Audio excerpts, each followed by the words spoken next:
What is up, guys, and welcome back to episode number 35 now of the Leeds United Career Mode here on YouTube. Start this episode off by showing you the league table going into this first game here against West Brom. So we are sat in 12th place, West Brom in 11th, 3 wins, 3 draws and 3 losses so far. In the Premier League, we're actually only a point behind West Brom as well going into this one. Or 2 points rather, sorry. So we had a lot to live up to here when we were trying to get something from this game. And in my opinion, West Brom were one of the sides that we should be able to get a victory from. No disrespect to them, but they're not the heights of the sides that I would be fearing here in the Premier League. So looking at this game going into it, I was sort of thinking to myself, all I have to do is play the way that I know I can play. Or rather, play the way that we knew we could play last season. Because this season we haven't been that great, have we, in terms of performances. But I was looking to bounce back and try and get ourselves back on track here. And the one game that I saw fit to do that was this game here against West Brom. Because they weren't too great, but they weren't bad either. And I was thinking to myself, you know, it's a tough test. They're with us. They're around the same area that we are in currently as well in terms of the league table. So this is going to be one of those teams that should be a sort of tough test for us. Because not only right now are we struggling in front of goal, however, we are also conceding very sloppy goals in terms of me being poor defensively. And I didn't feel as though West Brom had all that much going forward that I would have to fear, but at the same time they had an alright defence, so I'd be able to try and score a goal here, but at the same time try and make sure that I basically am competitive. And the best way of me doing that, the right form that we are in, I thought to myself, this game against West Brom is a good time to start being able to hit some form, because this game here, they're only a place above us in the league table, which means they're obviously similar to where we are currently sat at the moment, meaning we didn't have the toughest possible game. So I was looking forward to this game, seeing if we could try and get ourselves something from it. We were actually the lowest scoring side in the division currently as well. Joint lowest, rather, I should say, with 6 goals, down in the 20th place in terms of the lowest scoring sides. But that is hopefully going to change in the coming episodes, because one of the episodes, or rather one of the suggestions that someone gave me was to swap it to a 4-1-2-1-2, which comes into play next episode, I do believe. So we'll be looking at that, trying to get ourselves into a better position where we are currently. If I do switch it to a 4-1-2-1-2 rather, come the next episode, I'll be looking at that and I'll be hopefully trying to get a result out of that switch, or the switch that we make there. So looking at it going forward, I'm pretty confident that we'll be able to get out of the little rut that we are in currently of not being able to score goals. That's all I want to try and do, is get back to the way that I know we can actually play. Excuse me. And I'm just hoping that, fingers crossed, we manage to put on a good show for you guys as well, that you're enjoying the series, even though we're not being able to score, and even though some of the games are ending 0-0 and we're actually losing them 1-0 as well. Sometimes it can be frustrating to watch a series where nothing's going the way of the player playing the series. So I know how you guys feel. I've watched so many career modes out there when I've been, obviously before I started doing YouTube myself, where it's been quite boring to watch 0-0 draws, but I suppose it makes the series a bit more realistic. So hopefully you guys are going to stick it out with me the long run, and hopefully we'll get out of this bad form that we are currently in front of goal. 16 minutes into the game though, it didn't look as if we were going to do that, as it was pretty much all West Brom until I stole the ball here with Unai Garcia. Chris Wood made the run. I held on to it as long as I could with the centre-back, gave Chris Wood the ball through as he got through one-on-one with Ben Foster in the West Bromwich Albion goal. However, he could only put his strike straight at the West Bromwich Albion goalkeeper, and in the 29th minute of this one, things got worse for us. As you can see, Saido Berahino down this left-hand side, very, very nicely worked, I have to say, by him. Chips the ball into a dangerous area, and Nasser Chadli, one of the new signings here at West Brom, made me pay for poor defending yet again. So we found ourselves a goal down in this one. Once again, we are struggling, and I decided at this point to switch the formation yet again. I think I actually make 2 changes here. I don't think I switched the formation in the end, I just made the changes. Brought on Kamaru and bought on Lasanga for Chris Wood and Alex Iwobi, because neither of them were having a great game in all honesty, and 61 minutes into this one, it could have got even worse for us, as it was West Brom really controlling all this game. I mentioned at the start that I was looking forward to this because it was quite a similar team in respects to where we were sat in the league, and sort of a similar side in terms of quality. But they were outplaying me on the park at this point, and I really had nothing going for me until straight away from this kickoff we played at the other end. Joel Green gets on the ball here, gives it inside to Kevin Lasanga. He's going to then try and dribble past Semedo, who actually was a West Brom player now, which is a very good signing for them, I have to say. Kamaru cuts inside, very nicely hits it towards goal, but unfortunately comes back off the bar. But 67 minutes in, Lasanga using the pace to his advantage, gets into a good position, and it's just poorly timed in the end by the West Bromwich Albion defender, I have to say. Very unfortunately, he didn't actually manage to reach it. He didn't reach it though, which made us very happy, because it meant we had a penalty kick here, and the man was also sent off for West Brom, which means Pablo Hernandez stepping up to take the penalty.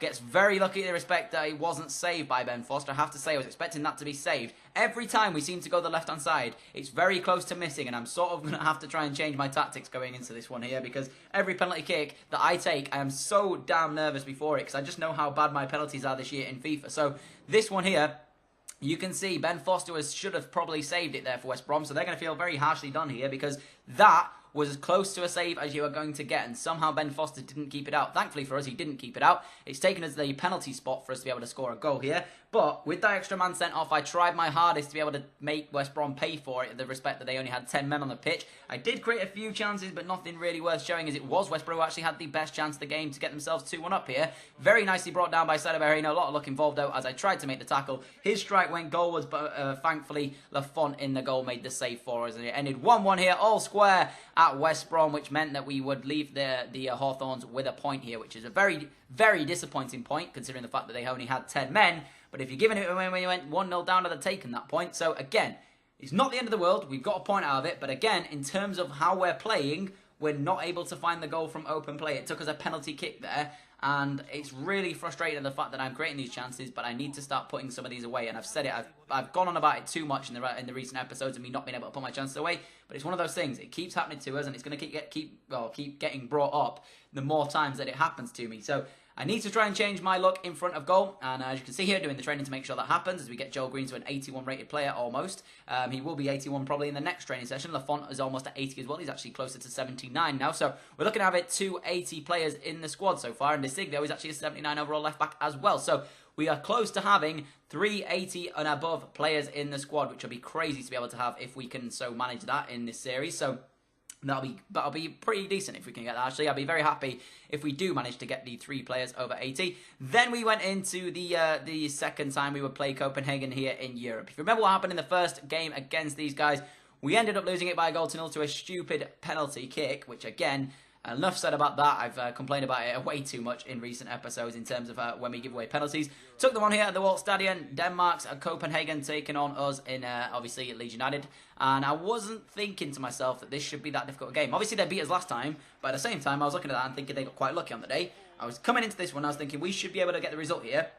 Obviously, no disrespect to Copenhagen, we should be a better side, in my opinion, with the side that we've got playing in the Premier League. We should be the more, let's call it, the better of the two sides. Copenhagen is still a very good side, don't get me wrong, but I think in terms of players that we have and in terms of players that they have, we have better players in our side. But it doesn't matter on the day. No player makes a team. It's all about how your 11 players on the pitch play together. We are sat top of the European group stage lead there. You can see 6 points to both me and Copenhagen. So whoever won this game would go top and would then go, obviously, second or third. So going into this, if we got a draw, we'd still be top, depending on results at Copenhagen or with Mönchengladbach. But if we needed to win, it meant that we would be able to go into the final few games, or maybe even the final game. I don't know how many more after this, knowing that we are probably going to qualify out of this group. So I was looking forward to this, because if we won it, like I said, it's looking good for us. If we drew it, not the end of the world, but we could not lose. That's the only thing I didn't want to do here. And if you go off what happened last time, as long as I don't give away a penalty like I did last time, we probably will not lose this game. I don't think Copenhagen have enough going forward to really cause me an issue and get a goal from open play. Or that's what I was thinking going into this one. You can see the side that we're going to name in a second here. Lafont, Eiling, Cooper, Callas, Mano, Moat, Anita, Murphy, and then the front three of Costinha, Iwobi, and Lasanga is the front three we named there. So I'm actually not looking forward, or I'm not actually finding Lasanga that good in front of goal. You're going to see it in the coming episodes as well. I do put a lot of faith into the new signing here at Ellen Road, except for some reason he isn't hitting what I was hoping he would do. And obviously that comes down to me not signing a striker. You guys said it. You guys said I needed a striker. I didn't listen. I went the way of getting a goalkeeper and a centre-back, feeling that my defence wasn't good enough and I needed a better goalkeeper in the Premier League. If I'd have had enough funds at the club, guys, I would have gone for a striker, but we didn't actually get given all that much in terms of what I was thinking we were going to get given by the board. We only actually got given 6 million when the season started, which is a bit frustrating. We didn't manage to get enough money, and that's the only reason we didn't sign a striker. If we'd had more money, I would have definitely signed a striker, and fingers crossed we get enough to be able to sign one in January. That's my only hope here, to turn this rest of the season around and get some more goals in these episodes. So 5 minutes in, Copenhagen would create the first chance for themselves, and then 12 minutes in, they had yet another chance. Not dealt with by me once again. My defending this season hasn't been great, has it? I just don't seem to be wanting to clear the ball enough here. And they could have made us pay for it. 14 minutes in, Copenhagen having 2 chances in the game. They put those 2 away. The game's put to bed, and I would have made myself look very, very foolish in me saying that we are a better side here. Thankfully, they didn't manage to find the back of the net with those 2. As 24 minutes in, Costinha sends Kevin Lasanga off, and I was thinking, how on earth has he been caught there? He was in clean air. He was so far away from the defender. He has so much pace. The ball was good as well from Costinha, but for some reason, Lasanga felt that he wanted to slow down and let the defender get back on him, which I was very frustrated about. 34 minutes in, Copenhagen could have made it 1-0 as well. Again, very good strike from their forward, but they saw it go just wide of the post. And 89 minutes in, Basically, the 9 minutes of the game, Lasanga gets another chance for himself on his weaker right foot, but could only fire his strike straight at the goalkeeper. So far in this game, we've looked pretty silly in terms of me calling us the better side, and then, Copenhagen creating 2 chances in the game, 3 if you count that other one as well, where they could have easily got the lead. But then you look at Lasanga when he gets played through pretty much one-on-one, and for some reason slows down to allow the defender to get back to him. I don't quite know what he did there, as Moat so close to making it 1-0 to us, but for a fine save from the Copenhagen goalkeeper. And the resulting corners, you'll see, it's not the greatest of corners by me by any stretch of the imagination. I was just sort of hoping for a 90th minute cheese goal here. Ireland gets on this one, but it's then eventually won back by the Copenhagen defender, and it meant that the game would end 0-0. So we only pick up a point in this game in the group stage. I have to say, though, if you take away the fact that that's a fantastic save from the Copenhagen goalkeeper, from Alex Moat's effort, what a one-handed save it was. It might show you it just in a second here. I don't know if it actually shows you it in the replays, but that was an absolutely unbelievable save from the Copenhagen goalkeeper, and it certainly made them get a point. They could have even had more had they have been able to put their chances away as well. So it's not only us who are creating chances and not taking them, at least, you know, for the sake of my personal sort of well-being, or not well-being, what do you call it? Personal sort of play, let's just call it. The fact that Copenhagen created chances in that one and didn't put them away themselves makes me sort of think that we're not doing too bad in terms of front of goal. Although we are doing terribly in front of goal, the fact that Copenhagen had the same sort of look with what we had there makes me think that it's not going as bad as I thought it was. So we get a point out of that one. Not what I wanted. I want the full 3 points, but again, a point will do. If it means we're going to be able to get through the group, then that's what it means. Then great. If it means we get knocked out of the group, I'll be a bit disappointed. But like I said in one of the previous episodes, I can't say I'll be too disappointed, because if you remember way back when I said when we came into this season, I thought we were going to struggle. The fact that we're in Europe is great. If we get out of the group stage, it's even better. If we don't, I'm not going to be that bothered. All I want is to try and stay and competitively stay in the Premier League, as we took on Crystal Palace here for the 3rd and final game of this episode in the Premier League, as per usual.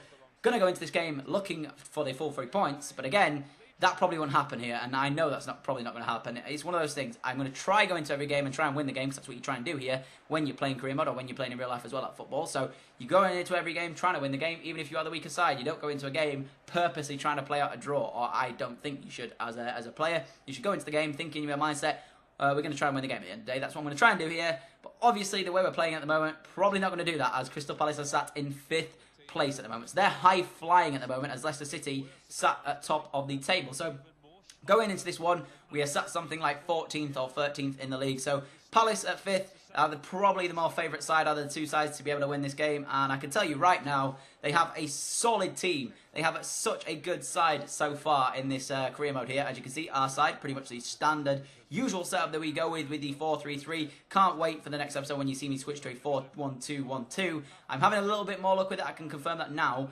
I don't think it's going to be the greatest sort of solution. It's going to work for now, but in terms of what I'm going to be thinking about doing, to be able to fit in other players such as Green, who's actually a right winger and not a right midfielder, it sort of doesn't work to his strengths, but at the same time, it's making me feel as though I'm getting a better gameplay out of the game. I'm creating more chances and being able to sort of hopefully take some soon.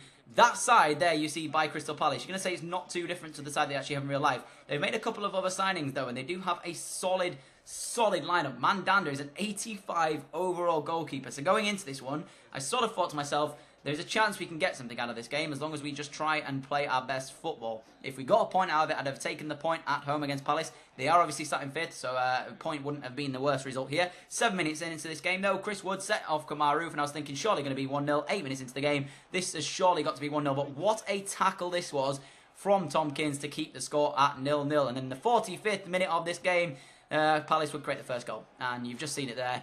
I seem to be conceding a lot of these recently. First-time shots that end up just going pile-driving past my goalkeeper. It was nicely worked, I have to say, but the strike was a wonderful strike as well. But it just seems as though your keeper is then rendered useless when a strike comes in like that. And it's a great strike, I have to say. And it meant that Palace were leading the game. So it was very unfortunate, but 47 minutes in, we got ourselves back into it. Joe Green into Ronaldo Vieira. Similar situation to one he had a couple of episodes ago. This time, though, he makes no mistake and fires that one into the top corner to make it Leeds United 1. Crystal Palace 1 home again at Ellen Road here. Like I said, I'd have taken a 1-1 draw. I'd have taken a point out of this game. And to beat Steve Mandanda, you have to find something extremely good.